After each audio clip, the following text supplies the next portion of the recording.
সন্ধ্যা থেকে দোকানে আটকে গেলাম, বের হওয়া যাচ্ছে না। বাইরে মুষলধারে বৃষ্টি চলছে, চারিদিকে বন্যা হচ্ছে বিভিন্ন জেলায় জেলায়। আমাদের উত্তর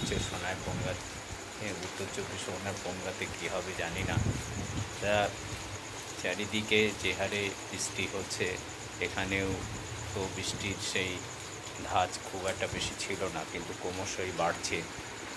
এই চারিদিকে প্যান্ডেল হচ্ছে, প্যান্ডেলগুলোর কাজও প্রায় স্তম্ভিত হচ্ছে এই বৃষ্টির জন্য।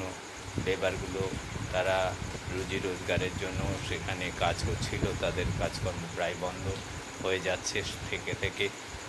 এবং যে সমস্ত দোকানপাটগুলো পুজোর সময় বেচাকেনা করে, তাদের বেচাকেনাতেও একটু ব্যাঘাত সৃষ্টি হচ্ছে। তারপরে ছোট ছোট কচিকাচারা এবং বড়রা নতুন জামা কাপড় কিনে তারা একটু আনন্দ ফুর্তি করবে, সেগুলো থেকেও তারা বঞ্চিত হবে কিনা জানি না।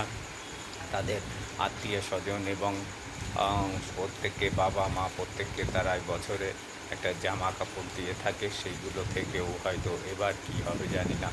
যারা কিনতে পেরে জামা কাপড় কেনা হয়েছে, তারাও এবার আর পুজোতে উপলব্ধি করতে পারবে কিনা পুজো, সে পরিস্থিতি ঠিক এখন বোঝা যাচ্ছে না। তবে যে অবস্থা চলছে, এরকম যদি চলতে থাকে, তারাও হয়তো সেই আনন্দ উপভোগ করতে পারবে না।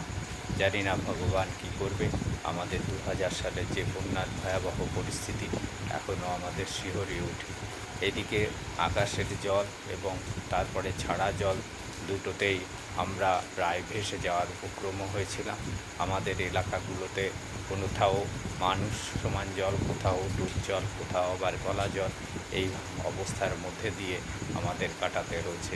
ভগবান যেন সেখান থেকে আমাদেরকে বিমুখ করে, আমরা যেন বন্যার কবলে না পড়ি, এই করে বলে ঈশ্বরের কাছে প্রার্থনা জানাই, দয়ালের কাছে প্রার্থনা জানাই, সবাইকে ভালো রেখো দয়াল।